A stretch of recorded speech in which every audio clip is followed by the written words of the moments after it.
Oiê, Estúdios Brownie no ar com mais um episódio aqui para vocês. Eu sou Ana Campbell e esse episódio é um oferecimento da Assis, um assistente digital que eu já vou falar mais para frente para vocês o que é e como que isso pode ajudar no seu trabalho aí como fotógrafo, né, no seu dia a dia, na parte administrativa. Antes da gente falar da Assis, eu queria deixar uns recadinhos aqui de alguns congressos, pessoal parceiro aqui do podcast, que é bem legal. 2 são no Rio e o terceiro em algumas cidades aqui do Brasil. E é bem legal vocês darem uma conferida aqui. Eu vou deixar os links aqui na descrição do episódio para vocês darem uma olhada, porque vale a pena e vem muita gente boa, tem muito conteúdo. Então, é bem legal você estar presente num desses eventos para fazer networking, para olhar a feira, todos eles têm feira. Então, nessas feiras você consegue até comprar produtos mais baratos ou adquirir álbuns e tem várias promoções que acontecem só naquele momento ali do evento. Então, vale a pena também. E fazer networking, né, gente? Aprender sempre é bom. Estudar é importante, a gente está sempre estudando. Então, primeiro que eu quero deixar o recado aqui para vocês é sobre o Infoco. O Infoco é um congresso de fotografia que acontece em Nova Iguaçu, já tem várias edições. Esse ano vai acontecer dia 5 e 6 de setembro e está em aberto a venda do primeiro lote. Então, já corre lá, dá uma olhada e já garante seu ingresso para você pagar mais barato, né? Porque à medida que os lotes vão passando, vai ficando mais caro. O segundo evento que a gente tem aqui no Rio, que na verdade acontece antes do Infoco, é o Trocando Ideias, que vai ser dia 11 de junho, lá no Recreio, numa casa de festas. É um dia só de congresso, mas tem muita gente legal. Vou falar para vocês aqui, ó, a listinha de quem vem. Tem uma galera de fora do Rio. Então, eles vão receber Ana Zago, que vai falar sobre ecossistema materno-infantil, o segredo para faturar alto. Léo Saldanha. O Léo Saldanha é um especialista que já está no mercado há mais de 20 anos. Ele teve revista de fotografia com o pai dele começou com uma escola de fotografia em Curitiba, e ele fala sobre fotografia com inteligência artificial, ou a inteligência artificial como ferramenta para ajudar no seu trabalho com fotografia. A gente sabe que a fotografia está em transformação sempre, né, desde a sua existência, e é importante a gente estudar sobre isso para a gente conseguir se manter no mercado. Não quero iludir ninguém, nem deixar ninguém desesperado aí do outro lado, mas é importante a gente estudar sobre isso porque as coisas estão mudando muito e se a gente não se adaptar, pode ficar um pouco complicado. Inclusive, eu estou aqui com o nosso convidado, que é um professor muito querido, que já vou falar sobre ele. A gente estava comentando sobre isso, das mudanças que a gente vem passando, né? Que antes a gente fazia de uma forma e agora inverteu. A gente já vai falar sobre isso também. Então, é importante dar uma olhada sobre isso. Além dessa palestra, o Léo Saldanha também vai estar no dia 12 de junho, aqui no centro do Rio, na WeWork, na Almirante Barroso, com um curso, um workshop o dia inteiro, de 9 às 18, só sobre isso. Então, ele vai mostrar as ferramentas, vocês vão poder testar e tirar todas as suas dúvidas. É bem legal, acho que vale a pena dar uma olhada. Também tem um link aqui para você dar uma conferida. E ainda sobre os palestrantes do Trocando Ideias, eles vão receber a Amanda Felício e Lívia Borretti, que é o PET no Retrato de Família. A Amanda e a Lívia são daqui do Rio, elas têm um estúdio bem bacana, trabalham com fotografia PET com newborn já há algum tempo. Valéria Vieira, da Babusca, a Valéria já é super conhecida, né? A Babusca também. Ela vai falar sobre construção de equipe na fotografia. Rafael Petroco, que é um fotógrafo de São Paulo, também tem um podcast, um dos mais antigos, acho que, de fotografia, chamado Papo de Fotógrafo. Ele vai falar como começar com o pé direito na fotografia.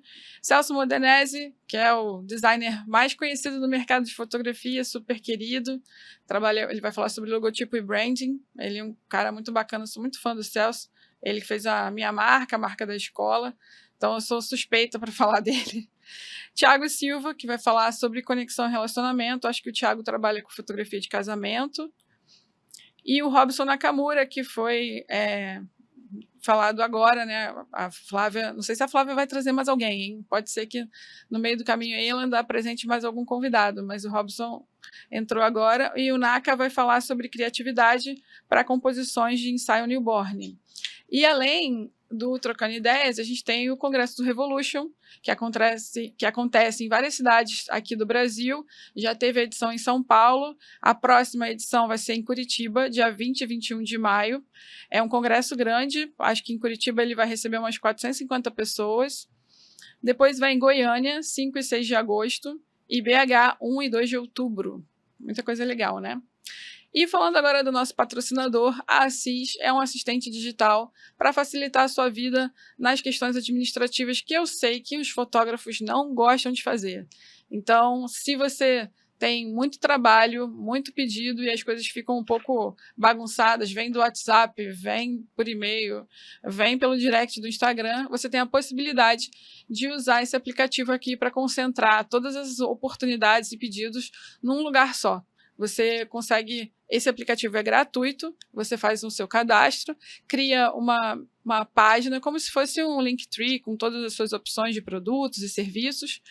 A pessoa entra por esse link, você pode colocar esse link na bio do seu Instagram, no seu site, ela coloca os dados lá do que ela precisa, coloca nome, e-mail, data do evento, faz uma breve descrição, você recebe essa oportunidade, responde com o orçamento, ela recebe, e aí depois o sistema te ajuda a fazer esse follow-up, essa cobrança, que é a parte que eu sempre esqueço, que eu mando, depois eu não lembro para quem que eu mandei, como é que eu falo com a pessoa, e não anoto, é uma coisa que eu não gosto mesmo de fazer.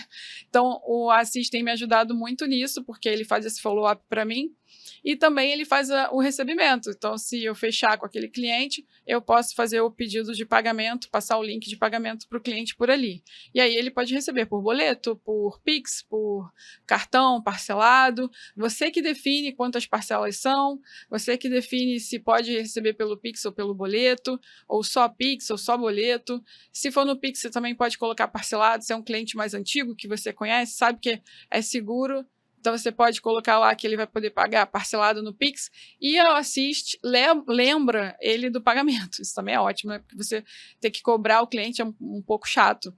Então, a Assis faz todo esse processo para você e, além disso, ele ainda tem um sistema de inteligência artificial, um robô, onde você pode programar para ele fazer perguntas específicas. Então, vamos supor que você trabalhe com 2 segmentos de fotografia, faz casamento e você faz retrato.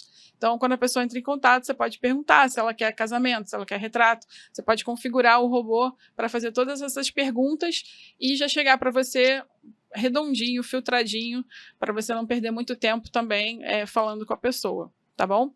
Então, vale a pena você acessar, é gratuito, você não vai pagar nada para testar, você só vai pagar se você tiver que usar essa parte do robô, da inteligência artificial, que aí tem uma mensalidade lá que eu não lembro o valor. Então, dá uma olhada, dá uma conferida, vê se faz sentido para o seu negócio para poder testar sobre isso, tá bom? E vamos agora para o nosso convidado, meu professor muito querido. Já aviso logo que eu sou fã dele, então se eu ficar aqui muito boba, é porque eu adorava as aulas dele na pós-graduação e estou muito feliz que ele esteja aqui. Eu acho que vai ser um papo bem legal. O nosso convidado de hoje é o professor André Dorigo. Ele é doutor em artes visuais pela UFRJ e professor de História da Arte há mais de 15 anos. Foi professor na UFRJ, na UERJ, em cursos livres no Rio de Janeiro e na pós-graduação, que eu conheci, em Fotografia e Imagem da Universidade Cândido Mendes. Professor, obrigada por aceitar meu convite. Olá, Ana, tudo bem? Também estou feliz de estar aqui. Eu estou muito feliz, ainda mais que você... Agora, tem que contar para a galera, né? Ó, o professor Dorigo tem um canal no YouTube e também no Instagram, então já tem o @ dele aqui na telinha e tem também eu vou deixar o link do canal dele aqui para vocês seguirem, tem muito conteúdo lá. Ele já é famoso lá, a galera já vem fazer os cursos presenciais, as suas viagens, né? Só para te conhecer, estava ouvindo você falar ali com o Laje. Isso é muito legal, né? Pois é. Eu tenho uma trajetória assim, bem curiosa, porque, como boa parte dos professores acadêmicos, né, a gente faz o mestrado, o doutorado, dá aula em pós, mas a partir de um certo momento eu fui para o digital e aí foi uma revolução assim, na minha carreira, na minha maneira de lidar com a arte.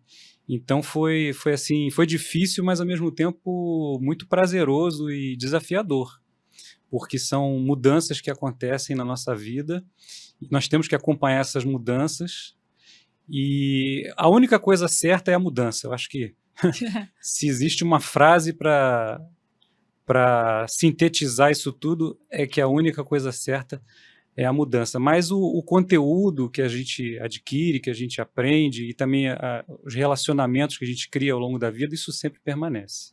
Muito legal, isso Né? mesmo. Você estava falando que o processo mudou, né? Que antes você É. dava aula para gerar conteúdo e agora você gera conteúdo para dar aula. É.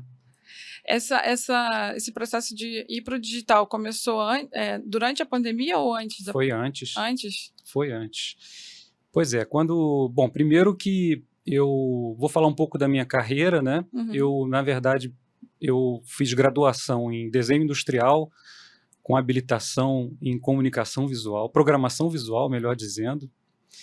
Hoje é design gráfico. Eu ia perguntar se era a mesma coisa. Não, antigamente chamava de desenho industrial, isso nos anos 90, né? Uhum. Era desenho industrial com 2 habilitações, né? Programação visual e projeto de produto. Mas hoje é design. Mas eu sempre gostei, na universidade, da história da arte, quer dizer, dessas matérias teóricas. Tanto é que eu voltei, anos depois de formado, eu trabalhei como design, tive uma empresa de design durante um tempo, mas eu voltei para fazer mestrado em História da Arte, e foi terminando o mestrado que eu tive um orientador, que eu tive um relacionamento muito legal com ele, e ele me estimulou a dar aulas. Eu também nunca imaginei dar aula. Olha só como é que a vida nos leva para certos caminhos que a gente, de repente, nem programa, né? Então, ele falou, você não quer aproveitar e fazer e dar uma aula, aproveitar que eu dou um curso, dar uma aula. Tinha uma coisa chamada estágio de docência no mestrado, né? Que era uma forma de estimular os mestrandos, né, a dar aulas e se aproximar desse meio, né? E aí eu dei algumas aulas lá na turma dele, deu certo, o pessoal gostou. Aí logo que eu terminei o mestrado, começaram a aparecer concursos de professor substituto. Aí eu comecei a fazer os concursos, passei e comecei a dar aula, isso em 2005, comecei a dar aula em agosto de 2005. Na verdade, eu tenho quase 20 anos, que eu acho que esses 15 anos aí devem ainda estar no meu site, né? Peguei lá. Mas agora já são, 19 anos que eu comecei a dar aula. Você começou cedo, professor. Mas a gente... nem tão cedo assim, né? Mas... Então tá bem conservado. Pois é, mas a gente, enfim, comecei em 2005 a dar aulas, em agosto de 2005, aí pronto, comecei a emendar uma coisa, comecei a dar aula na UFRJ, depois na UERJ, aí senti a necessidade de fazer doutorado, aí passei para o doutorado em 2010 e tenho dado aulas desde então. E com a fotografia, a minha aproximação com a fotografia foi também interessante, porque em 2008 nós compramos uma câmera, uma Canon, que a gente chamava de Rebel. Né? Era bem famosa essa linha, né? Era assim, bem popular na época. E aí eu fui para uma escola, na época, uma escola famosa aqui no Rio, na URCA, o Ateliê da Imagem. Aí foi mais ou menos o que aconteceu no mestrado. Eu comecei o curso de fotografia com um professor fantástico, um fotógrafo fantástico, é o Alex Krusemark. E aí ele falou, cara, poxa, você dá aula? Eu falei, dou. Por que você não apresenta um curso aqui para a escola? Aí eu falei, poxa, posso apresentar. Aí eu formulei, fiz uma ementa, apresentei para a escola, eles gostaram, aí fiz um curso de um dia, deu muito certo, encheu, aí me fizeram a proposta, por que você não faz um curso a longo prazo, de 3 meses, 4 meses? Aí eu propus, deu certo, encheu, Aí pronto, fiz o módulo 1, módulo 2, módulo 3, módulo... Pronto, fui embora, né? Era história da arte também? Não, era composição de imagens. Ih, que legal. Que era justamente para as pessoas que eram leigas, né, que estavam aprendendo a manusear a máquina, a câmera, né, e não tinham noções de arte. Uhum. E aí eu tentei fazer uma união entre a linguagem visual, um pouco de Gestalt, e com história da arte. Fiz uma mistura e deu muito certo, as pessoas gostaram e as coisas foram acontecendo, né? Mas voltando para a sua pergunta do processo de produção de conteúdo e dar aulas, o que acontecia na universidade, ou o que acontecia nos cursos livres, é que eu, quando tinha que fazer tinha uma turma formada, eu pegava o material que eu já tinha para dar aula. E depois, em 2017, eu comecei a transformar esses cursos que eu já dava presencialmente em cursos online. Aí, com o desenvolvimento da tecnologia, das plataformas que abrigam os cursos, né? Uhum. Então, quer dizer, tudo isso foi também um desenvolvimento da tecnologia. E as redes sociais foram se desenvolvendo também. Então, achei interessante gravar os cursos e começar a mostrá-los, a vendê-los na plataforma online. Mas aí, como é que você faz para chamar o público, né? Antes, na universidade, quer dizer, eu sou professor da universidade, então existe uma grade, existe uma carga horária, existe uma demanda da própria universidade. Então, eu era chamado de acordo com a demanda que eles tinham, e eu tinha lá o meu material pronto, eu adequava aquele material das aulas para o que a universidade, ou o curso livre, enfim, após, me chamava. Só que quando você tem um curso lá na plataforma, você que tem que chamar o público. É verdade. É o contrário, não adianta você colocar o curso disponível, mas se ninguém sabe que você existe ou que existe um curso, ninguém aparece, ninguém vai comprar, ninguém sabe quem é você. Então você tem que começar um novo trabalho, que é o trabalho de produzir conteúdo para chegar ao público, o público te conhecer, e aí os meus canais foram crescendo, o Instagram foi crescendo, o YouTube foi crescendo, principalmente o Instagram, né, que é uma rede social focada em imagem. Agora é uma rede social que é focada em negócios, né? É verdade. Todos os tipos, mas ela começa com uma rede social de imagem, né? Então, eu comecei a produzir o conteúdo, e se eu não produzir o conteúdo, eu não vou ter seguidores e depois eu não vou ter alunos. Então, é aquilo que você falou, inverteu, né? Eu primeiro tenho que produzir o conteúdo para conseguir vender os meus cursos. Então, hoje, como eu estava falando, eu me considero principalmente um produtor de conteúdo.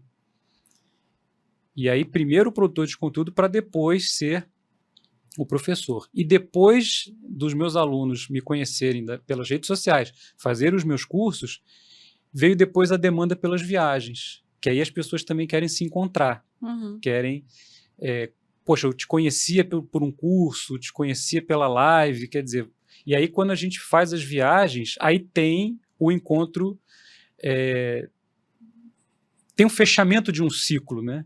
E era o contrário do que existia antes. Antes você chegava num curso presencial ou numa matéria de uma cadeira do curso universitário, as pessoas me conheciam ali. Então, as primeiras pessoas me conheciam para depois conhecer o que eu ia falar, depois conhecer o meu conteúdo. Então, realmente, foi uma inversão, que é um desafio diário lidar com essas mudanças, né? Verdade. E você ainda tem aula direta que eu recebo. Sim. Não sei se da sua equipe que escreve, se Sim. é você, mas é semanal, eu acho. Sim. Que a gente recebe com frequência, assim, né? Sim, Também é outro trabalho, né? Então, eu hoje tenho uma equipe que trabalha comigo. Primeiro, a Alice, a minha esposa, que também é designer.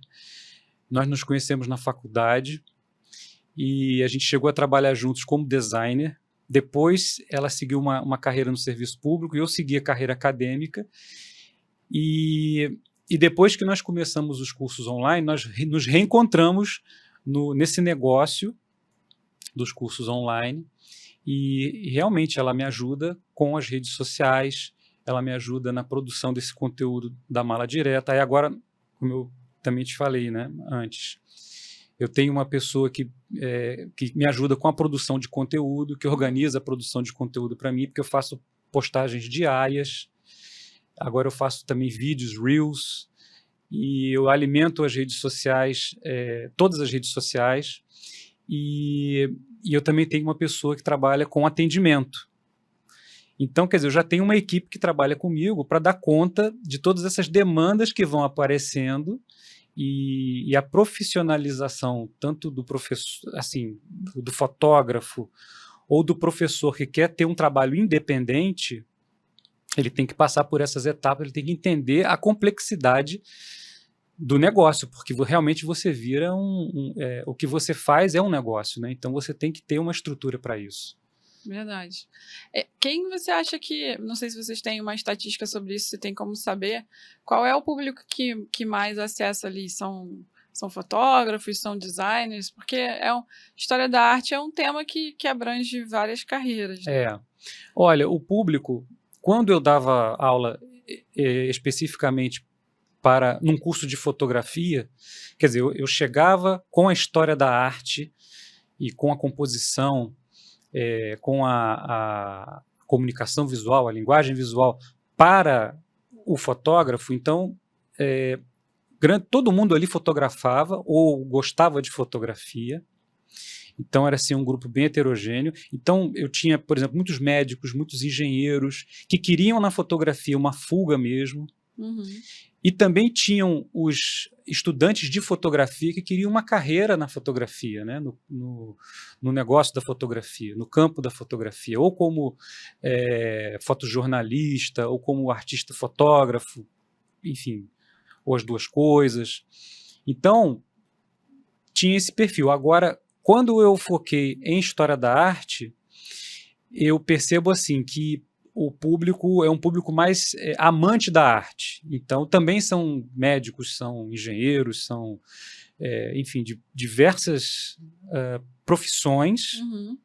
mas que gostam muito da arte ou que tinham aquele sonho de ter feito um curso de arte anteriormente, mas nunca tinham tido oportunidade, ou pessoas que moram em cidades que não têm muito acesso a esse tipo de conteúdo, a esse tipo de curso, porque são cidades longe das capitais. Isso também foi uma revolução quando eu comecei a apresentar meus conteúdos pelas redes sociais, porque eu tenho alunos do Brasil inteiro, de todas as regiões do Brasil, de todas as cidades, sejam cidades pequenas, cidades grandes, capitais.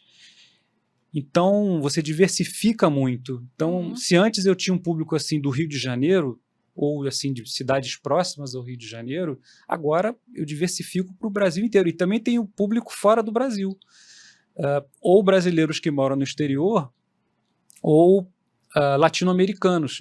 Já tive alunos uruguaios, da Argentina, do Paraguai, quer dizer, que conseguem compreender o português e compram os meus cursos. Então, quer dizer, só expande.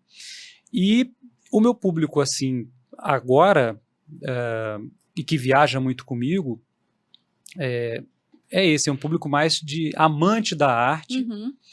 E uma curiosidade também, se o meu público da pós-graduação ou dos cursos livres em fotografia eram bem heterogêneos em termos de homem e mulher, quer dizer, era bem misturado, era bem 50-50, esse meu público agora, que gosta de história da arte, que gosta de comprar meus cursos e viajar, é fundamentalmente feminino. Olha, que legal. Eu diria para você, assim, 90% é um público feminino.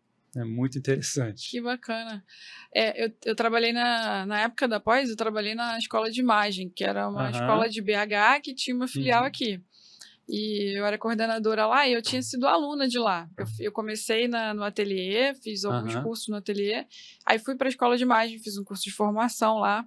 E aí o Vinícius, que tinha sido professor também lá do ateliê, que era dono dessa escola, me contratou para trabalhar lá.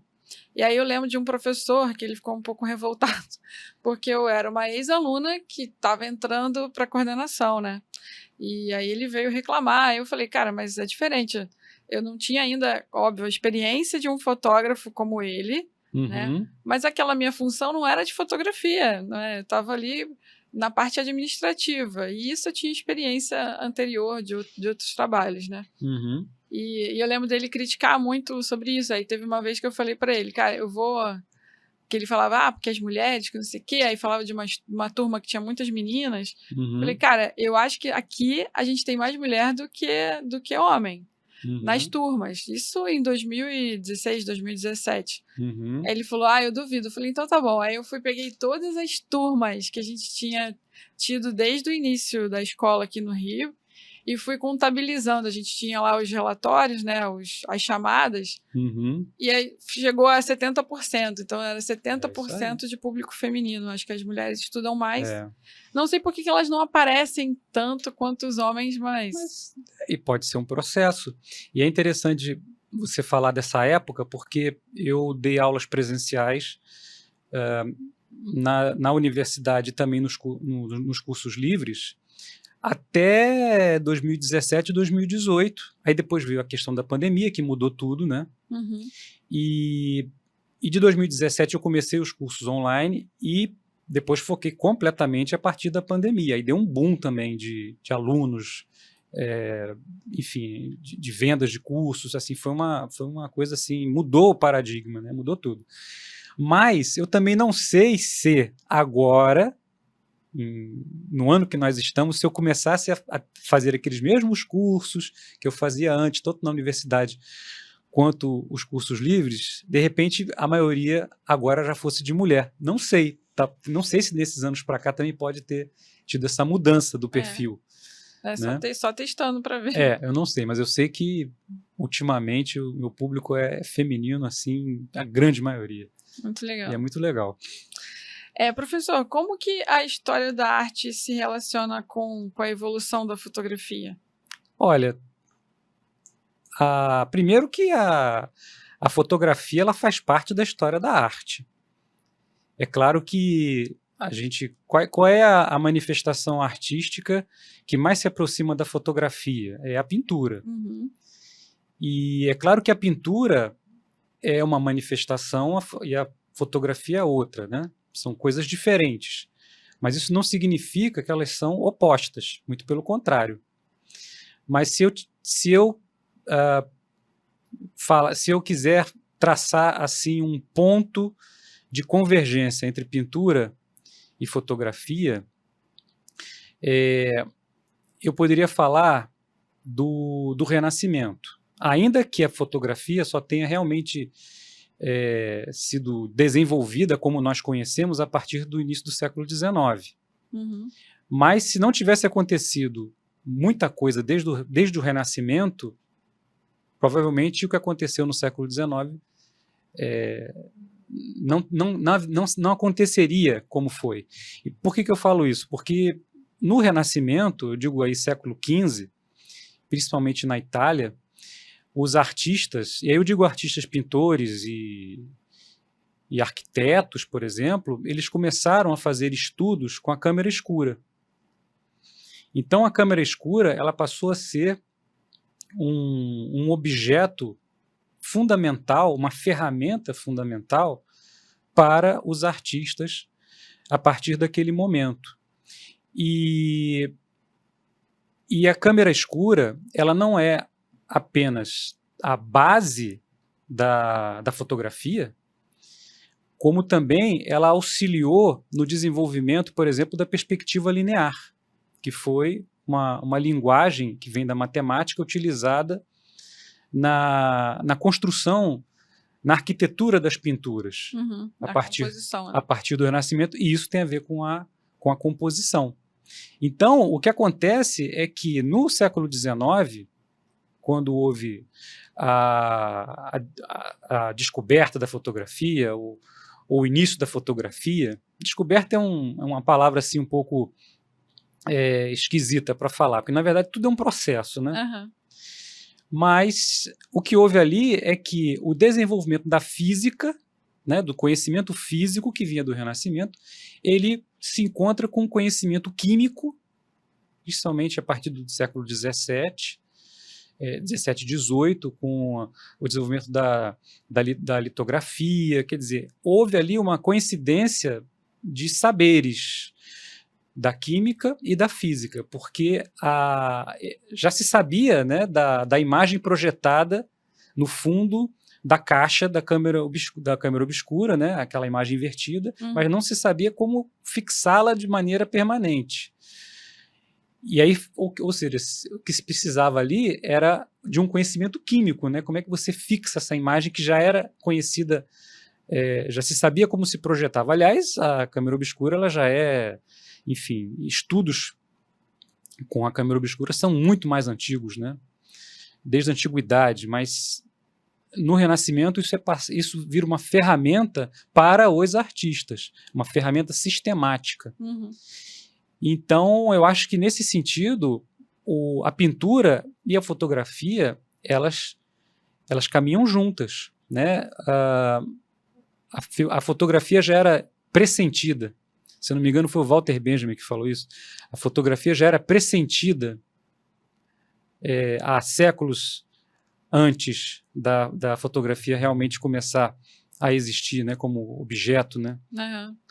Tanto que eu lembro que na pós os professores sempre falavam que ela surgiu em vários lugares, em datas muito próximas, né? Sim. Que foi registrado primeiro em Paris, mas que já existia, até mesmo aqui no Brasil já existiam os estudos. O Florence, né? Hercule Florence. E eu lembro de uma aula do Michele, uma das primeiras aulas que eu fiz no ateliê, que ele falava, que ele mostrava aquele filme sobre o Vermeer, que ele tem uma cena que ele mostra a câmera escura para a moça que foi a moça do Brinco de Pérola. A moça do Brinco de Pérola, o nome do filme, que era a Scarlett Johansson, né? Lindíssima, né? Que ela era empregada ali. E que acaba virando o quadro, um dos quadros mais famosos dele, né? E ela se assusta, né? Ela se assusta quando vê. Sensacional, vale a pena assistir isso. Não, e tem uma cena desse filme também que eu acho bem legal, que ela vai limpar a janela, e a janela, como ela está empoeirada, e justamente a poeira da janela faz um filtro. Que ele aproveitava essa filtragem que a poeira fazia para ele pintar, né? Para ele estruturar aquelas pinturas dele, né? Aquela luz que vinha da janela lateral. Aí ele não deixa ela limpar a janela, né? Então é uma outra curiosidade também. E o pai dela, eu acho que era um artista também, que fazia umas pinturas em azulejo, tinha uma história assim também. Esse filme é muito legal. Muito legal. Como que as obras de artes clássicas inspiram os fotógrafos ao longo da história? Pois é. Você sabe que eu tenho uma aula que eu falo até de fotografia clássica. Eu tenho uma aula sobre isso. E, bem, primeiro a gente tem que entender, né, o que é o clássico, né? O clássico, quando a gente fala de clássico, primeiro que clássico, a palavra clássico, né, vem de classe, né? É uma classe que deve ser admirada, que deve ser seguida, deve ser imitada, né?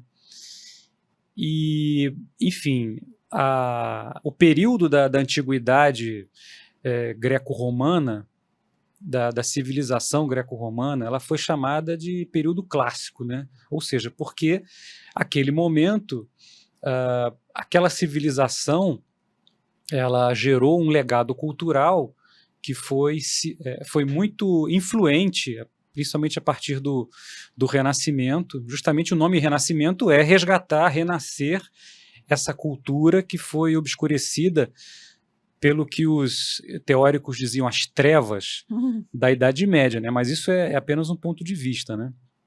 Mas isso também é uma linha da historiografia, né? Então, como é que você resgata essa cultura que foi obscurecida, né? E traz para o Renascimento, para aquele momento do século XV, século XVI? Mas como é que isso poderia se traduzir em fotografia ou em imagens? Em primeiro lugar, que a estatuária clássica, ela tem características muito específicas. Elas têm poses idealizadas, elas têm uma aparência de serenidade, e a composição, a proporção, ela é muito rigorosa, ela é muito rígida. Então, a arte clássica, ela nos passa assim, uma tranquilidade, uma serenidade, uma ideia de que a natureza ela está racionalizada. Quer dizer, o mundo, a natureza, ela está enquadrada, ou ela está representada de uma maneira dominada, racionalizada a partir da matemática. Então ela nos passa essa ideia de uma tranquilidade, de uma serenidade. E eu acho que os fotógrafos, principalmente os fotógrafos que gostam de fazer fotos posadas, entendeu? Eles usam da linguagem clássica. E então aquelas imagens em que os personagens eles passam uma serenidade, por exemplo, em que nós conseguimos observar figuras geométricas muito bem definidas, por exemplo, o triângulo, né? Então, uma pessoa com as mãos colocadas sobre a mesa, né? A cabeça e os braços, ele faz um triângulo perfeito, e o semblante das pessoas, aquele semblante sereno. Então, tudo isso são características que nós conseguimos observar na arte clássica e que os fotógrafos gostam de trazer para a linguagem fotográfica. Então, para mim, são características assim, bem visíveis. Por exemplo, os cortes não são abruptos. Então, toda essa maneira de... eles gostam, por exemplo, de fazer ou cortes não abruptos, ou então de corpo inteiro, aproveitando, por exemplo, as linhas de fuga, aproveitando, por exemplo, o teto, ou então o meio-fio, criando linhas para dar essa ideia de primeiro plano, plano de fundo. Ou seja, você cria uma harmonia visual. Uhum. Eu acho que as fotografias que tentam criar uma harmonia visual, uma tranquilidade, são as fotografias que são inspiradas pelo legado clássico. Mas aí também tem um anticlássico, né? Que é interessante falar também. Você falando sobre isso, me veio na cabeça o Steve McCurry, que ele tem muitas fotografias assim com esse tipo de composição das figuras geométricas, dos quadrados, dos círculos, dos triângulos, das linhas que convergem para o personagem principal, como se estivesse te direcionando para aquele lugar. Sim. E isso é a linguagem clássica que é adaptada para a fotografia. A fotografia. Aí, só para não esquecer, aí o anticlássico, por exemplo, você produz imagens com cortes abruptos. Então, isso também dá um dinamismo. Você trabalha com o extra foto, o extra imagem, né? Algo que aparece na imagem é cortado, mas você imagina que continua após. Então, um cara que eu indico sempre, e um pintor, tá? Que também fotografava, que é o Edgar Degas, que é um pintor, um artista impressionista, que ele era do grupo impressionista, né? Fazia parte daquele grupo, mas ele tinha um trabalho totalmente autoral e que muitas vezes era bem diferente dos impressionistas assim, tradicionais, como Monet, por exemplo, né? Uhum. Mas o que aproxima o trabalho dele dos impressionistas é que ele queria uma pintura espontânea. Ele queria que fosse como se fosse uma fotografia pintada. Entendeu? Nossa, ele queria dar uma espontaneidade de uma fotografia, ou uma pintura fotográfica, tá? Sabe? Ele queria dar uma espontaneidade na pintura dele, como se fosse um instantâneo.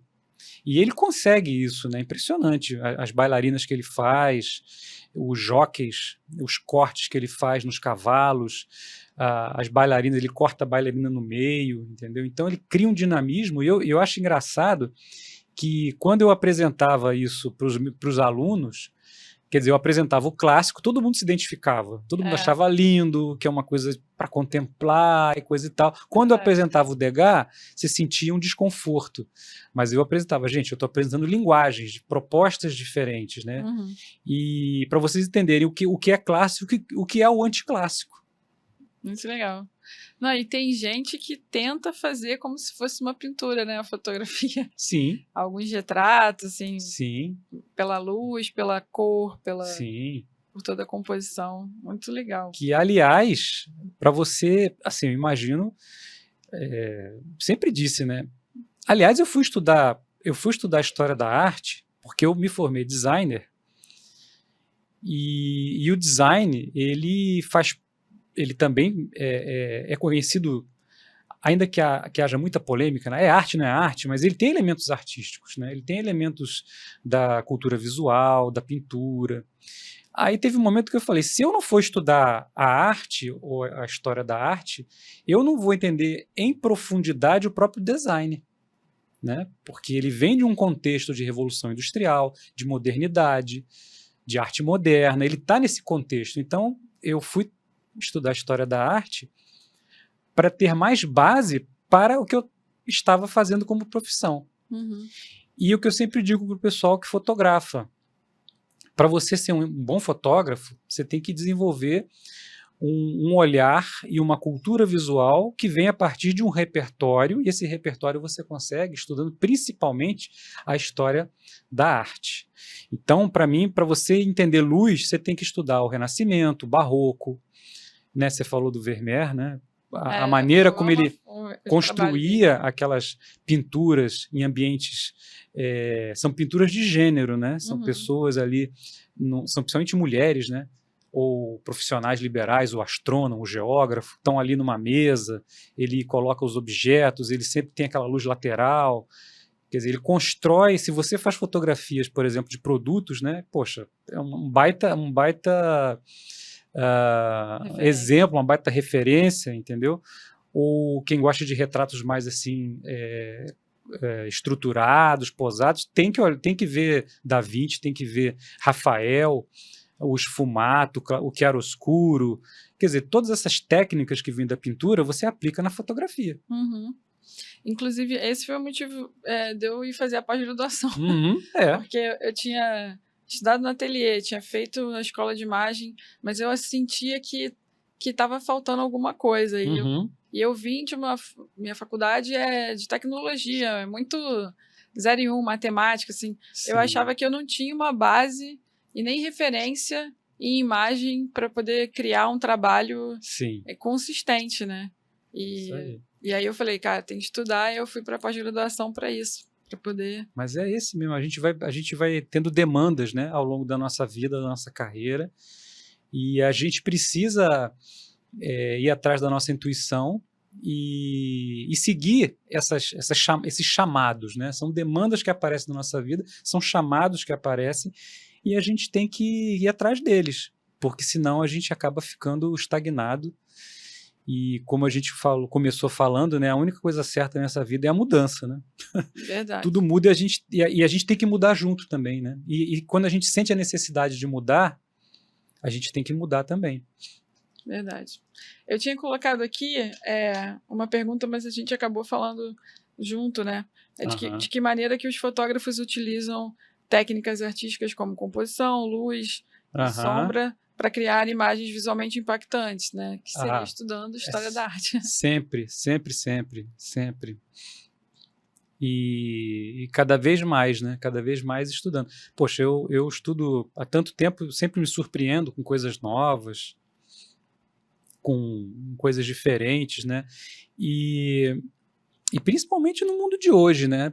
Com a arte contemporânea, né? Essa ligação da fotografia com a arte contemporânea, entender a essência da arte contemporânea, entender as mudanças que a arte contemporânea também trouxeram para o meio artístico e para o meio fotográfico, né?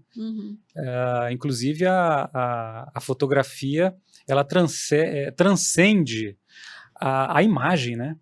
Ela transcende o suporte, transcende a imagem, ela parte para o espaço, assim como as instalações é uma ocupação do espaço tridimensional pela arte, ela deixa de ser apenas algo exposto na parede, como é a pintura, deixa de ser uma coisa exposta num pedestal, como é a escultura, ela ganha a tridimensionalidade, ganha o espaço, a fotografia também, né? Ela pode se tornar uma instalação.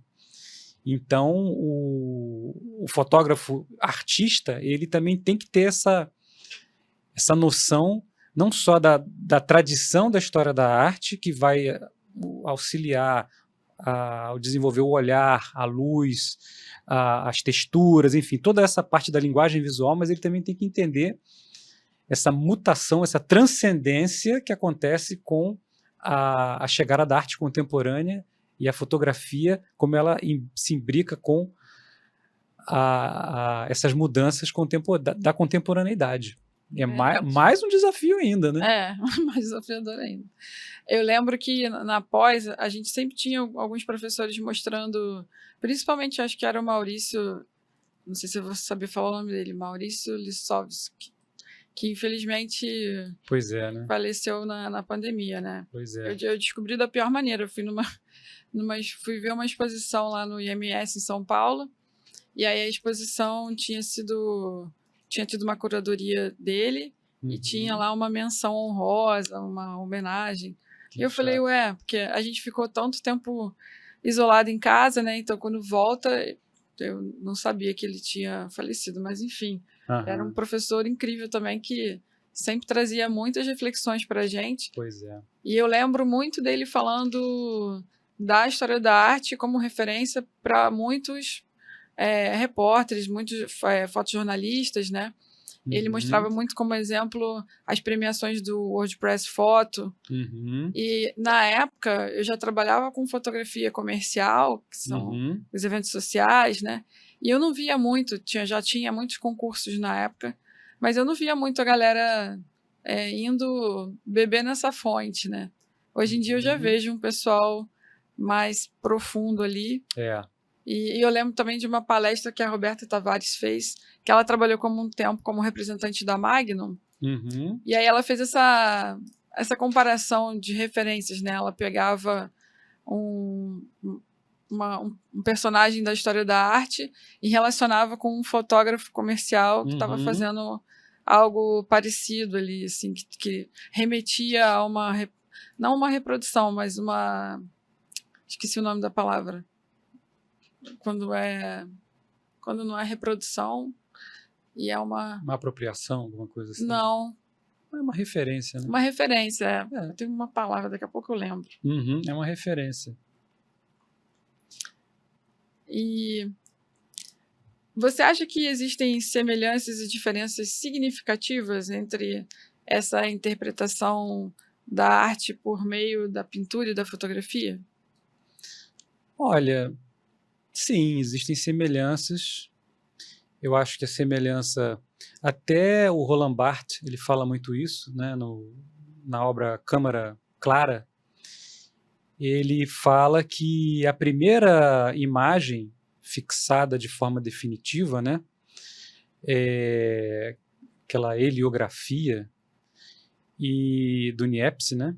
Então, que ele faz uma imagem do telhado de onde ele estava, e ele compara aquela imagem com uma pintura em perspectiva. Ele fala que estruturalmente é a mesma coisa. Eu até uma vez fiz uma live, eu comparei realmente. Eu peguei aquela imagem que ele faz, considerada, né, a primeira imagem fixada de forma definitiva e tal, e que é um telhado, né? Então eu coloquei assim uma estrutura de linhas de fuga, né? Fiz um desenho por cima. Realmente é uma estrutura geométrica utilizada, por exemplo, nas pinturas renascentistas. Então a técnica que ele utiliza é outra técnica, porém visualmente falando, estruturalmente falando, é uma estrutura visual de uma pintura renascentista. Então, assim, a linguagem visual, ela é muito semelhante. Eu até brinco, né, até costumo dizer que nós aprendemos a ver imagens com o Renascimento.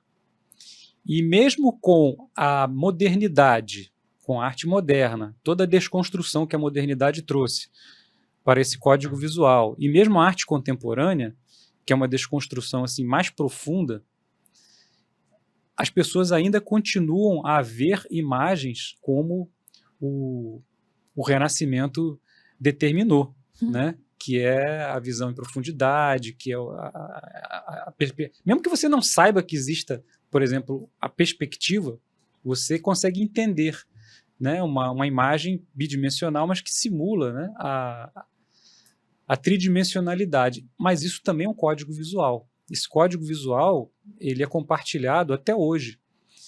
E eu acho que, poxa, a televisão, o celular são telas, né? Assim como a pintura é uma tela também, né? São 4 linhas, são retângulos que nos trazem imagens.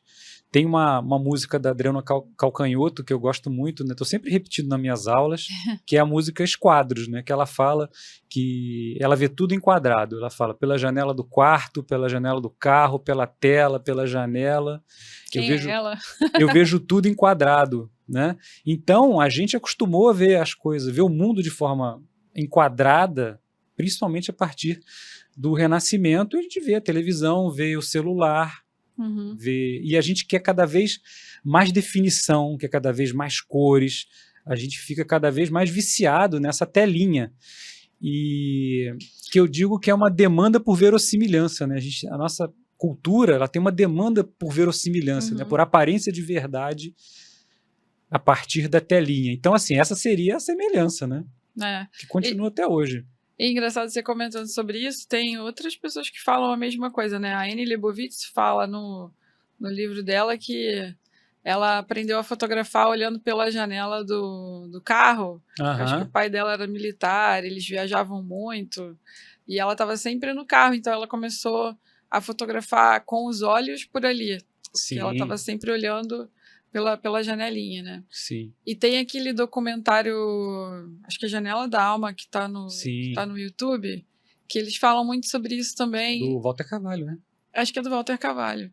E aí tem um diretor de cinema, eu não vou saber falar o nome. Se não me engano é o Wim Wenders, né? Eu acho que é. Que aí ele fala que ele consegue, que ele prefere estar de óculos, porque o óculos ajuda ele a visualizar melhor, que quando ele tira fica um campo muito aberto, ele se perde, ele não consegue se concentrar, então aquela janelinha, o óculos, o quadradinho ali ajuda ele a pensar na composição do filme, é muito louco.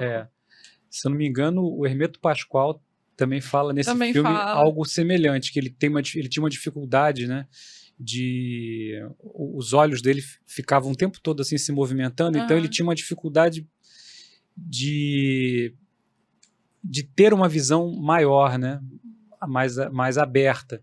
Mas, por outro lado, facilitava. Quando ele ia nos bailes, quando ele conseguia focar assim numa menina, ele ia direto na menina, ele não perdia tempo, ele não tinha problema, né? Ele olhava uma e já ia direto na menina. Então, assim, dava muito mais foco, né? Quer dizer, até aquela coisa, né, do diretor, né, fazer assim e tal, de querer, né, enquadrar essa visão enquadrada, né, que é um olhar através de uma janela, e isso vem do Renascimento. Agora, a diferença que eu vejo fundamental é que a pintura ela é uma imagem fixa, né, bidimensional fixa, assim como a fotografia tradicional também é uma impressão que você contempla, ou você pega, ou você contempla numa parede. E para mim a diferença talvez mais fundamental é que essa fotografia analógica, essa fotografia assim mais raiz, né, mais tradicional, ela é muito ainda ligada à linguagem da pintura, que é uma imagem de contemplação. Mas o que a fotografia se tornou na contemporaneidade, a imagem digital, né, aí tem até essa discussão, né, se isso ainda é fotografia. Mas hoje a imagem, eu eu falo isso porque eu vejo meus filhos, né? Eles não têm mais essa preocupação de olhar e perder tempo, né? A imagem, além dela estar piscando, ela está passando em alta velocidade, entendeu? Então, esse modo de se relacionar com a imagem, agora com a contemporaneidade, e com a imagem digital e com as redes sociais, é que mudou tremendamente. Eu fico vendo, principalmente o meu filho menor, que tem 11 anos, né? Eu levo ele para... Ele já nasceu com tecnologia. Ele já nasceu com o celular muito próximo, né? Eu tenho uma filha que tem 17, ela começou a ter isso assim com a idade dele, né? Com uns 10 anos, aí ela começou a ter mais as telas próximo dela. Então ela já tem uma diferença, mas ele que já nasceu no boom das redes sociais, então assim, eu vejo que ele vai numa exposição, digamos, mais tradicional, e ele fica um pouco entediado, né, de ficar, assim, não está na geração deles essa necessidade de contemplação, de ficar um tempo parado olhando, eles estão sempre procurando coisas muito mais dinâmicas e rápidas. O cinema tem isso, né? Os cortes nos filmes cada vez mais rápidos, entendeu? Então, e eu acho que isso não vem à toa, isso vem com a própria aceleração do tempo que nós vivemos, né? Que a gente convencionou chamar de pós-modernidade, que, na minha opinião, é uma definição ainda muito precária, né?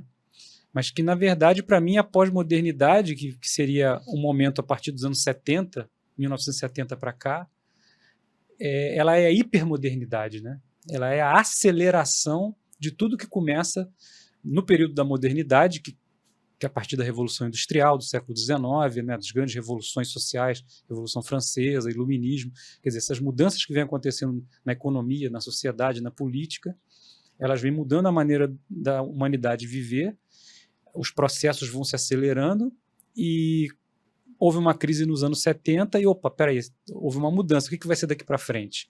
Não é mais o que era antes. Então é a pós-modernidade. Então, como é que a gente vai definir esse momento a partir dos anos 70?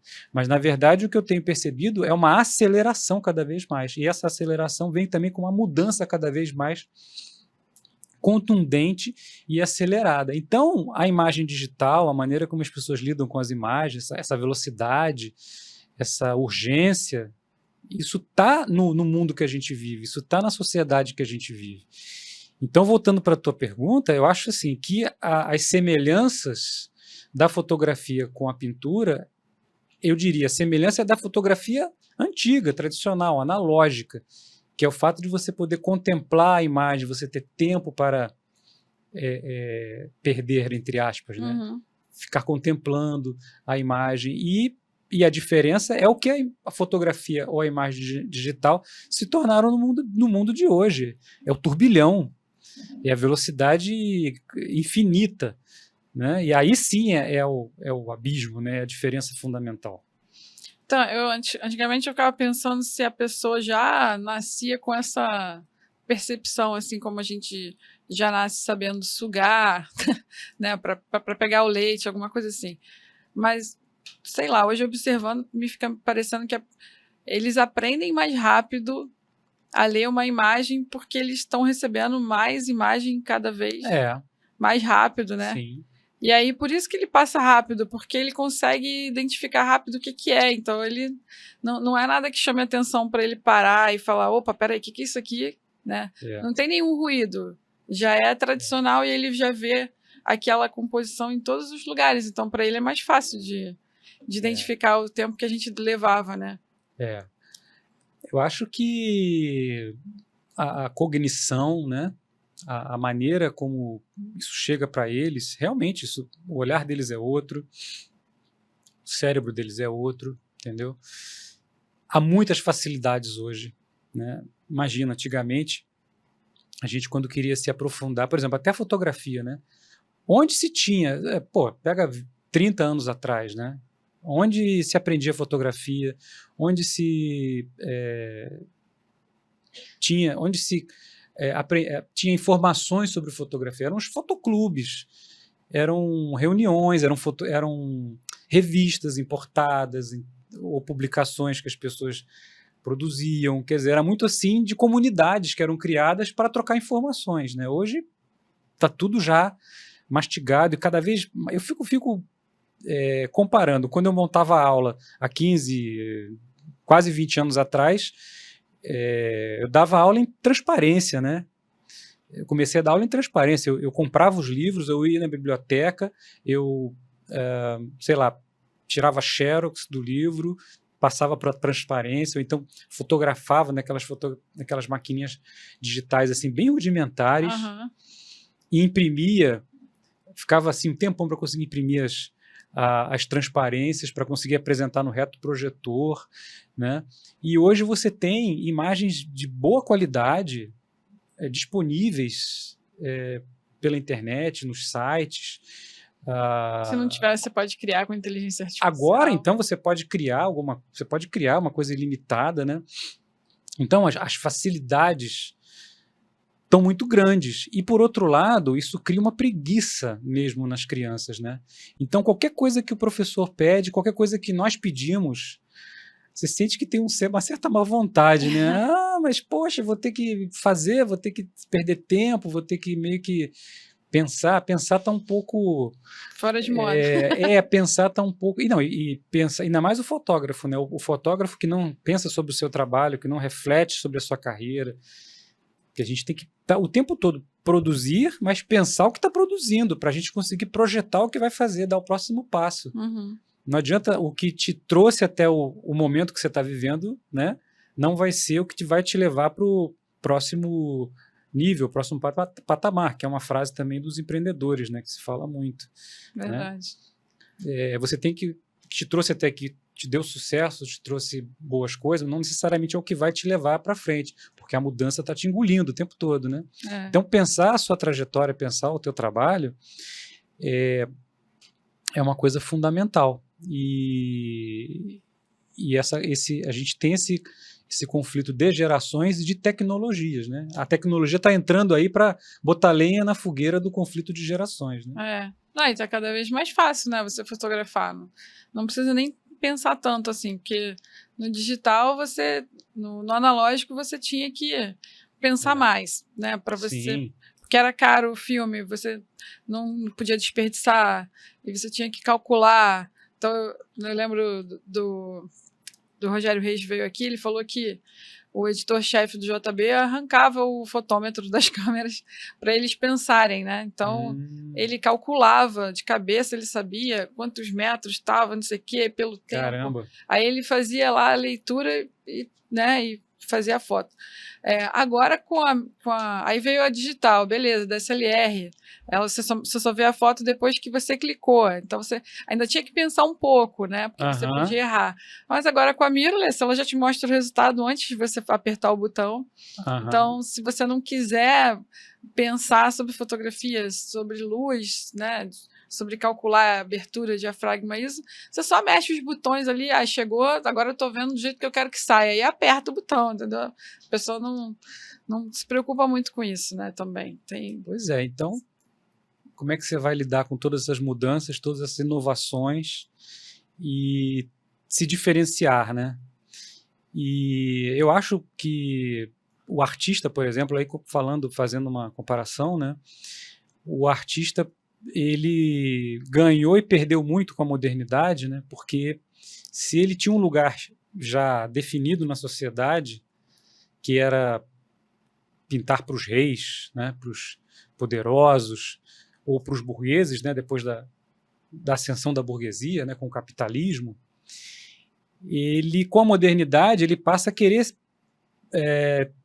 fazer algo que agradasse a ele mesmo, né? Ele quer se emancipar, ele quer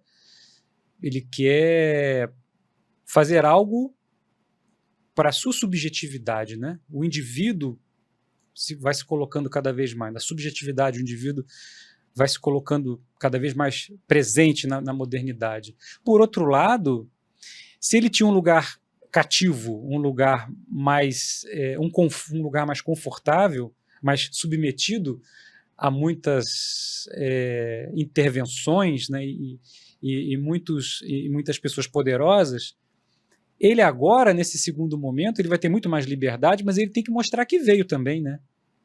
E com a arte contemporânea, a ruptura é maior ainda, né? Eu sempre gosto de falar uma coisa assim bem simples, né? A tradição artística ocidental, que vem com o Renascimento, ela buscou ser desconstruída pela modernidade. E a arte contemporânea, ela desconstrói a própria ideia de arte, quer dizer, é uma desconstrução assim essencial, conceitual. Então ela é muito mais profunda, né? Se a pintura moderna, ela vai para o abstracionismo, ou seja, ela tira a figuração, que é a essência da tradição ocidental, do Renascimento, né?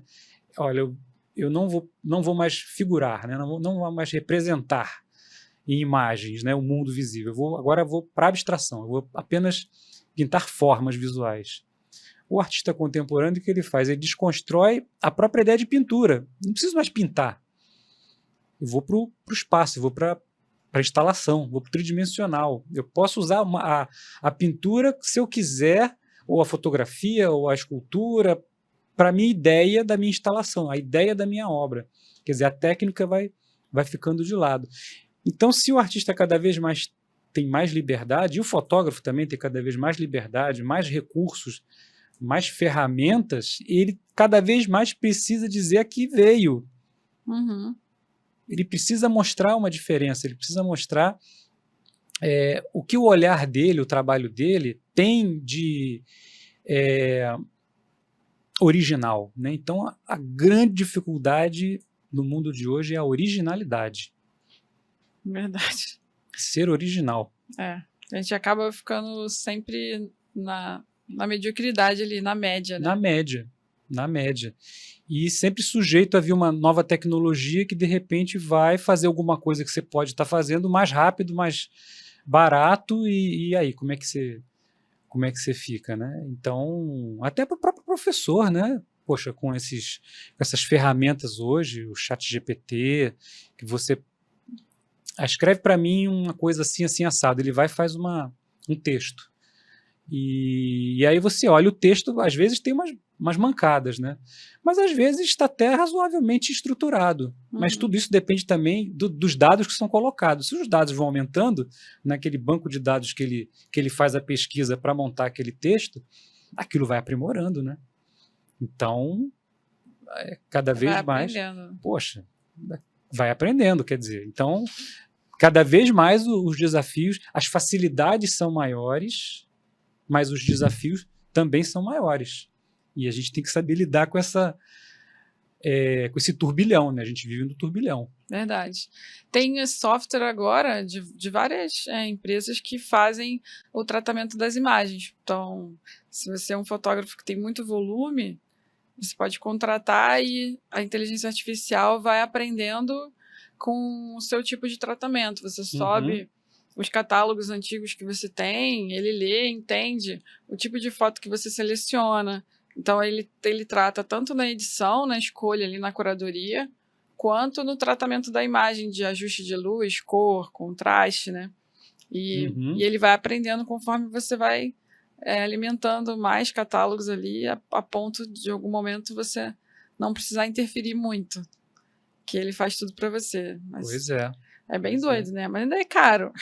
Pois é esse mundo de mudanças cada vez mais profundas, contundentes, e a gente tem que saber lidar com isso. E é um desafio eterno, um desafio, né? Que a gente tem que lidar diariamente e eternamente. Verdade. Essa atualidade, hoje, a gente tem algum nome para ou eles só como é que eu vou perguntar isso? Porque a gente tem na história da arte vários momentos, né? E cada momento recebeu um nome. O momento de hoje tem um nome ou não? Ainda vão criar? Você fala em termos de estilos, por exemplo. Né?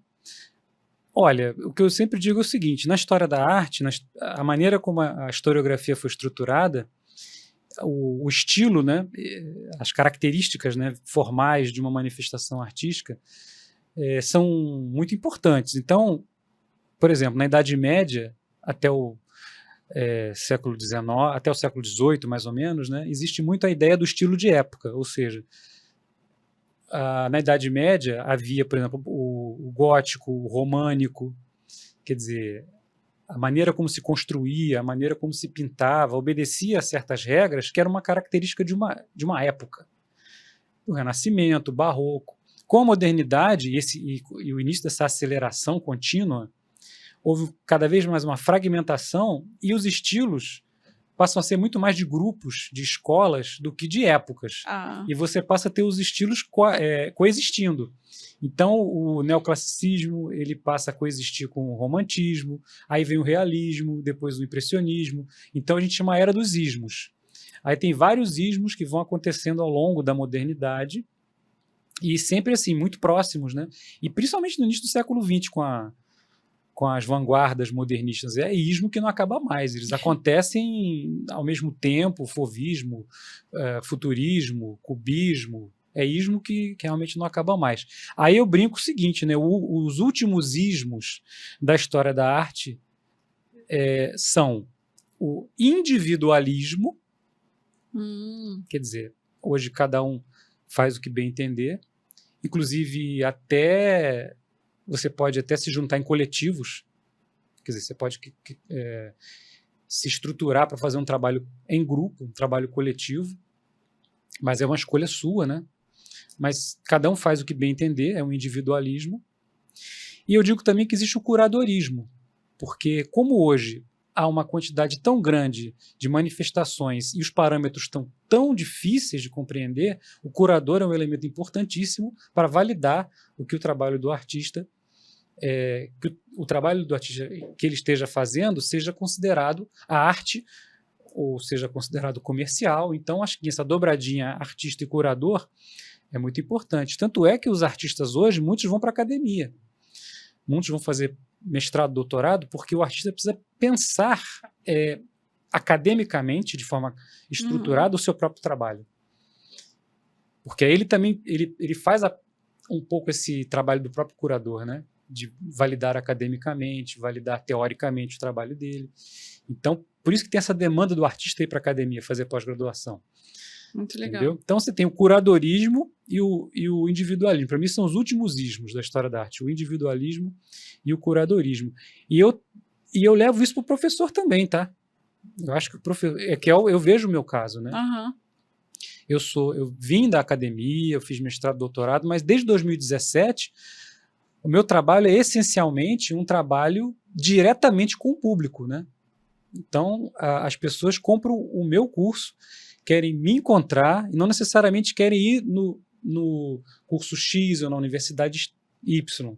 Elas querem me ver, me encontrar. Te conhecer. Isso não é um individualismo também? É. Então, quer dizer, o professor ele pode ir por esse caminho também do professor independente. Uhum. Que eu acho que é um caminho parecido com o que o artista faz, desse individualismo que o artista pode conquistar, como o fotógrafo pode conquistar, na sua carreira artística, na sua carreira fotográfica, né? O professor também pode ser independente. O professor produz seus conteúdos, produz seus cursos, vende seus cursos e lida diretamente com o público.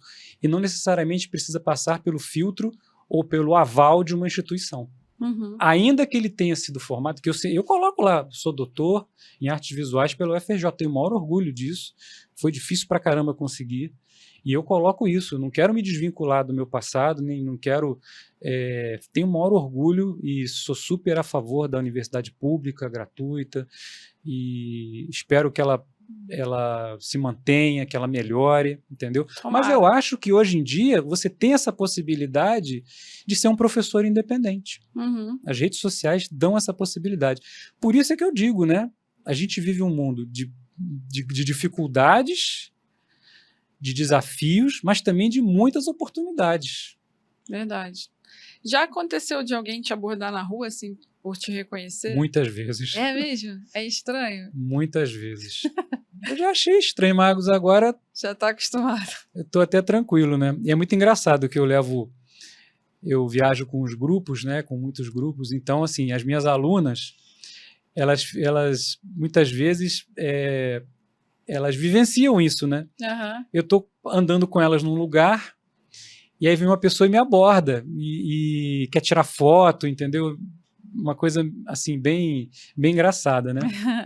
Aí elas, as que me acompanham mais, né? Elas se auto-intitularam Doriguetes. Doriguete, que fofo. É. Pois é, virou assim uma coisa bem legal mesmo, né? Muito legal. Que é uma característica da fama, assim, de uma certa fama que você... Só que você é famoso pro seu nicho.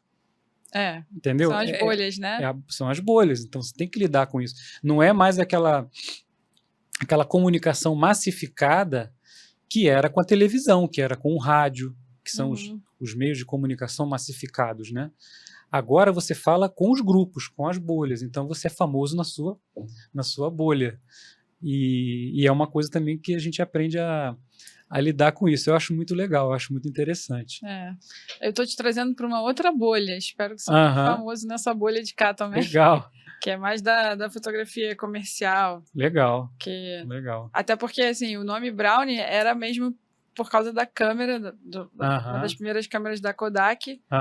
E que tinha o intuito de divulgar a fotografia, democratizar a fotografia, que sempre foi uma coisa muito elitizada, né?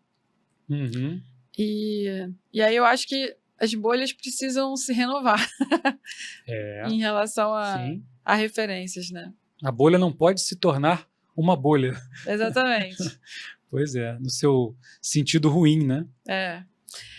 Professor, eu gosto muito do trabalho do Banksy, e ele teve uma exposição dele aqui ano passado, eu acho, ficou um tempinho aqui, e ele é um cara que a gente não sabe quem é, né? Que não aparece, então não sabe nem se é homem ou se é mulher. Eu acho que é homem, mas a gente não tem certeza.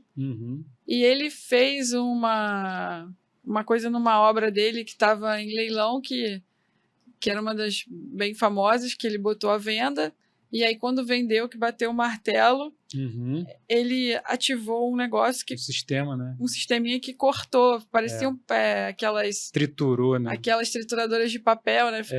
E deixou a galera em choque, virou notícia, né? Da mesma forma que ele fez isso, a gente tem algumas... Vira e mexe aparece uma notícia no jornal de algum grupo que foi no museu e jogou tinta ou jogou molho de tomate em alguma obra de arte, né? Você considera isso protesto ou vandalismo? Bom, vamos daí por partes, né? Eu acho que no caso do Banksy, eu acho que isso tem a ver com a arte contemporânea, porque a arte contemporânea ela é essencialmente conceitual. Então, a ideia é mais importante. Por isso que a arte contemporânea está muito ligada à filosofia. No caso dele, não tem um pouco de marketing também? Também. Ficou até mais caro o quadro depois. Sim, claro, tem uma ação.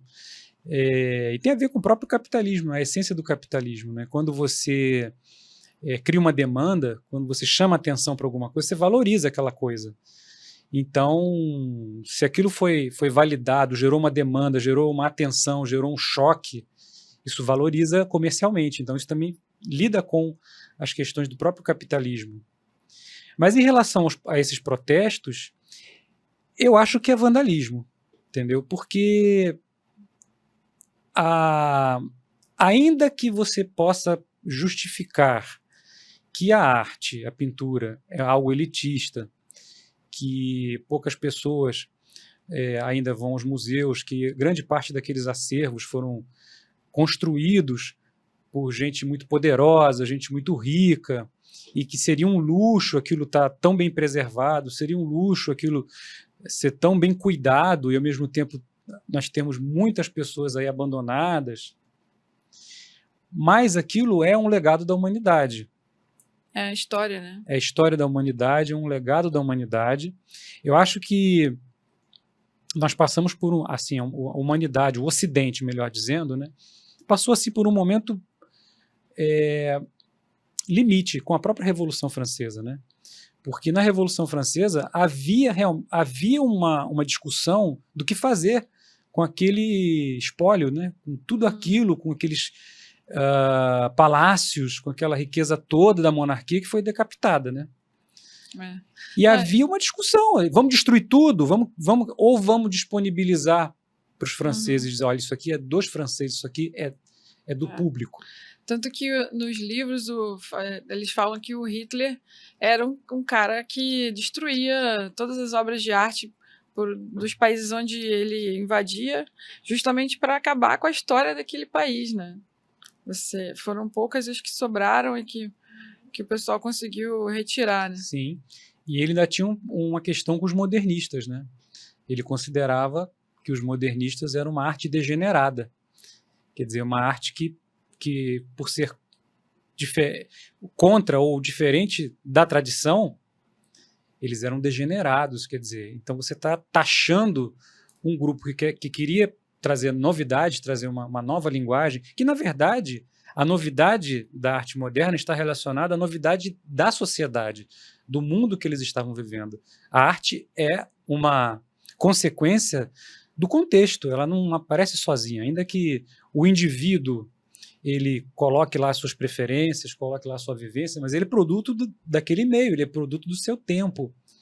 Por isso que ainda sofre censura, né? Porque bate de frente sempre com alguém que não quer que aquela mensagem chegue. Sim, então eu acho que esse tipo de protesto, eu acho ele um pouco lamentável. Eu acho que o problema principal que eu vejo é que as pautas que são trazidas são pautas importantes. São pautas, por exemplo, da preservação ambiental, da alimentação, da fome de boa parte da humanidade.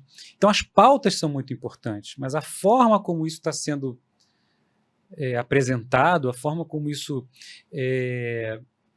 eles querem apresentar isso gera uma revolta também, porque está lidando ali com o patrimônio da humanidade. Acho que tem outras maneiras de você trazer essas pautas e ao mesmo tempo, você conscientizar as pessoas, e não tentando destruir ou parecendo que... Porque eles jogam quando tem proteção de vidro, não é bem assim também. Comentar, né? Que geralmente parece que eles sabem, eles escolhem qual que eles vão e são as que estão protegidas, né? E a gente nem tem certeza se aquela que está ali é a verdadeira, né? Porque eu acho tem isso provável também. Às vezes eles fazem, né? Colocam réplicas. Mas eles jogam Mona Lisa, eu acho tem... difícil que seja a real, assim. Eu não sei, mas tem uma blindagem lá, tem todo um distanciamento. Mas eu acho... E também, assim, se você olhar, é um desperdício. Eles jogam sopa, você está desperdiçando comida, né? Então... Que não conecta com o que eles estão falando, né? Muito estranho. Eu acho muito lamentável, porque eu acho que isso cria uma rejeição, afasta as pessoas das pautas, realmente. Eu acho que é um radicalismo que não é frutífero. Agora, chama atenção. Agora, se é para chamar a atenção deles como indivíduos, como manifestantes, eles conseguem. Eles ficam na mídia mundial, entendeu? Pelo menos por algumas horas, alguns dias, eles aparecem, aquele é o grupo tal, não sei o quê. Mas eu não sei se a pauta que eles estão defendendo vai realmente ser valorizada. E acaba você também passando uma mensagem que aquilo que eles estão atacando é uma coisa de elite, que é uma coisa... Mas não, aquilo ali é patrimônio da humanidade. Aquilo para ter sido preservado, aquilo poderia ter sido destruído, por exemplo, na Revolução Francesa. Vai que as coisas não tivessem sido encaminhadas como foram. Né? O Napoleão, por exemplo. Napoleão foi alguém que, apesar dos pesares... colecionava arte. Ele era um grande colecionador e ele queria que a arte ficasse disponível para os franceses. Claro, ele surrupiou muita coisa, mas ele queria que aquilo fosse levado para o público, ainda que fossem só os franceses, mas para o público. Ele tinha uma ideia de levar a arte, popularizar a arte. Isso não havia essa ideia. A arte era restrita às elites. Quer dizer, o pintor, o artista produzia por um pequeno grupo que via aquelas obras dentro daqueles circuitos, daqueles salões. O público ele tinha acesso à arte nas igrejas. A grande galeria de arte das pessoas mais pobres, antes da modernidade, eram os templos, eram as igrejas. Então, assim, os museus, as coleções, quando isso passa a ser público, foi assim um avanço enorme para a humanidade e que foi um legado da Revolução Francesa, porque um grupo que chegou a ter um embate, achou que não vamos destruir, muita coisa foi destruída, muita coisa foi queimada, muito prédio foi queimado, mas eles, olha, agora vamos disponibilizar isso para o público. E o que a gente tem hoje, dos museus que nós temos, o legado que nós temos, é um pouco legado dessa época aí, dessas revoltas sociais, principalmente acontecendo a partir da França. Então, ver esses ataques, entendeu? Eu acho que é uma coisa até um pouco ignorante, sabe? É estranho porque eu não sei também de onde eles vêm, né? Mas eu lembro que quando eu fui a Paris, eu falei, cara, eu tô aqui, eu tenho que ir no Louvre, não posso perder essa oportunidade. E em todos os museus que a gente foi lá, sempre tinham umas turmas de escola, de crianças, às vezes muito pequenininhas, sabe? Com o professor. E eu achei aquilo o máximo. Eu falei, gente, por que a gente não tem isso no Rio de Janeiro? Quer dizer, no Brasil, né? A gente até tem. Tem agora, eu vejo o pessoal ali do Museu do Mar, que eles têm um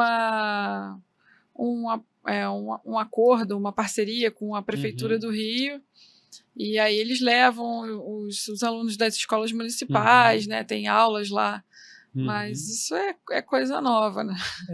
Eu acho que está crescendo, cresce cada vez mais. É uma coisa que muitas vezes as pessoas falam para mim, muitas se surpreendem quando me perguntam, porque a gente, quando começou a fazer cursos online, a gente começou também a lidar com pessoas que lançavam cursos online também, que tinham outros negócios online, e as pessoas me perguntavam, qual é o seu trabalho, com que você trabalha? Eu falo com história da arte. As pessoas se surpreendiam. Ué, como assim história da arte? Mas as pessoas compram isso, as pessoas, sabe?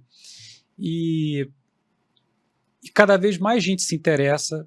As exposições aqui no Rio, muitas vezes, lotam, você não consegue entrar. Os centros culturais, né, que são assim uma conquista da nossa redemocratização, né? Eu sempre falo isso, acho que de 85 para cá, você pega Centro Cultural Banco do Brasil, Casa França Brasil, Espaço Correios, os próprios, o espaço do Itaú. Museu do Amanhã, agora tem olha, no FGV, a FGV abriu também uma galeria. Poxa, olha quantos centros culturais, espaços de cultura existem, que vêm desde os anos 80 para cá. É uma enormidade. Isso não existia. Antigamente tinha só o Museu Nacional de Belas Artes, aqui no Rio falando, né? O MAN, o Museu Nacional da Quinta, e o histórico ali, o Museu Histórico. Museu Histórico Nacional e mais algum outro que agora eu não estou me recordando, né? Tem também onde a gente fez a exposição lá do coletivo, o da Justiça Federal. Sim, mas que eu acho que é pós-redemocratização, se a gente for... não sei. Mas, enfim, uma quantidade enorme de centros culturais, ou seja, há uma demanda que eu acho que é cada vez maior, uma demanda crescente, e as exposições sempre estão cheias, entendeu? Verdade. Eu acho que é um processo... Estamos evoluindo. Em crescimento. Eu acho que é um processo Graças em crescimento. A Deus. Inclusive tem uma exposição que eu acho que está aqui no Rio, na FGV, sobre a história de Brasília.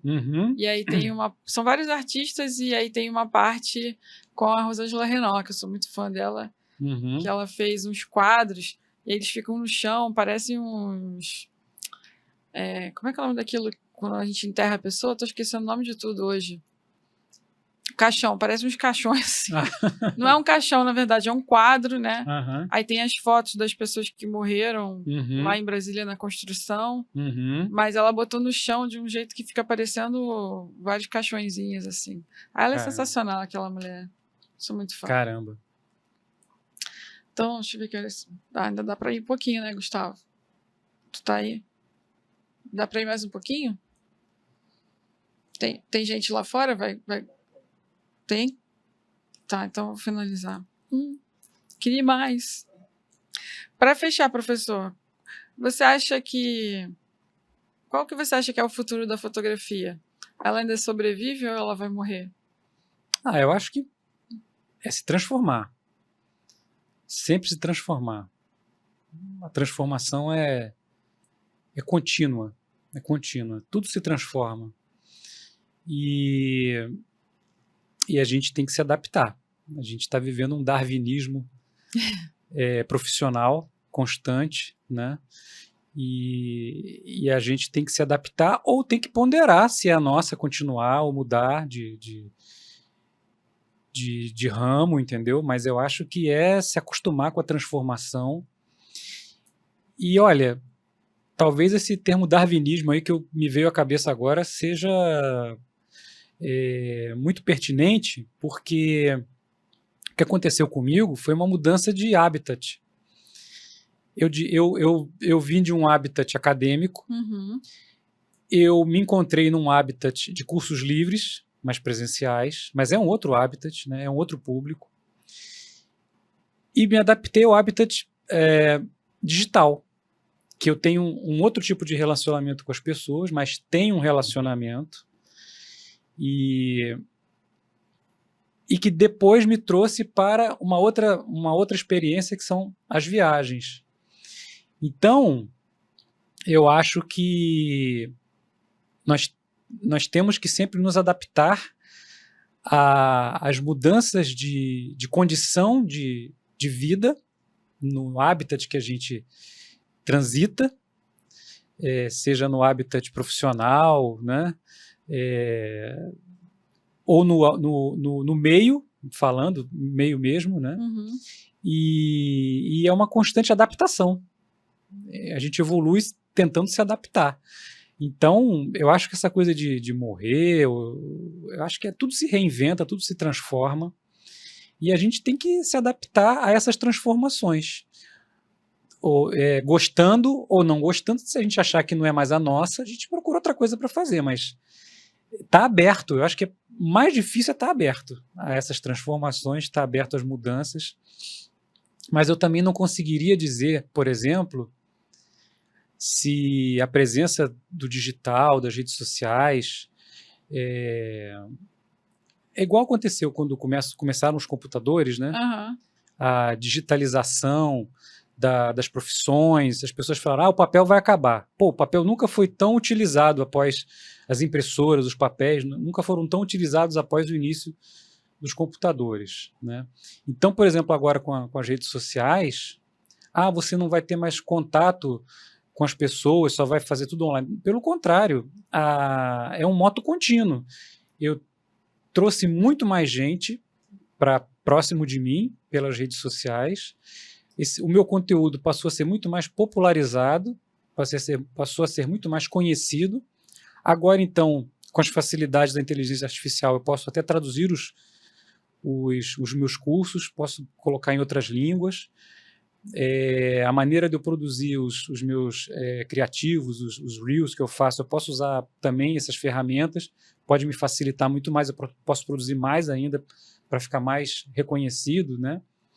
E, ao mesmo tempo, eu posso dar aulas presenciais, posso dar cursos presenciais, posso fazer viagens que eu encontro com as pessoas. Então, uma coisa leva a outra, que leva a outra, que leva a outra. Então, é um moto contínuo.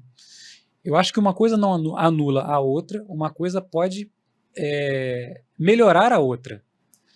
Então, eu acho que talvez seja essa a minha experiência e a minha palavra que eu deixo aqui para todos vocês. Bacana.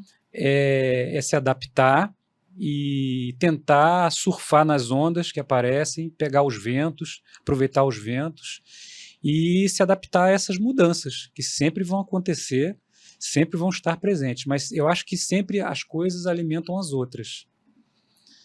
E o público é o mais importante. Enquanto tem público, enquanto tem cliente, né, a gente continua trabalhando. Bacana. Obrigada, professor. Eu que agradeço. Adorei. Queria ficar mais tempo aqui, vou ter que te chamar de novo, que o Gustavinho não deixou eu continuar. Tudo bem. Tô brincando, Gustavo, é brincadeira. Ele não tem culpa de nada. Acabou o nosso horário aqui. Não tem problema, mas a gente pode voltar aí, não tem problema. A gente vai marcar de novo. E, galera, sigam o professor André Dorigo lá no Instagram, no YouTube. Dá uma olhada lá no site dele, vou deixar o link também para vocês verem as expedições, são muito legais. e vale a pena conhecer o conteúdo que é muito, muito bacana. Obrigada. É isso aí que eu agradeço. Tchau, gente. Até a próxima. Um abraço. Tchau, Gustavinho. Obrigado.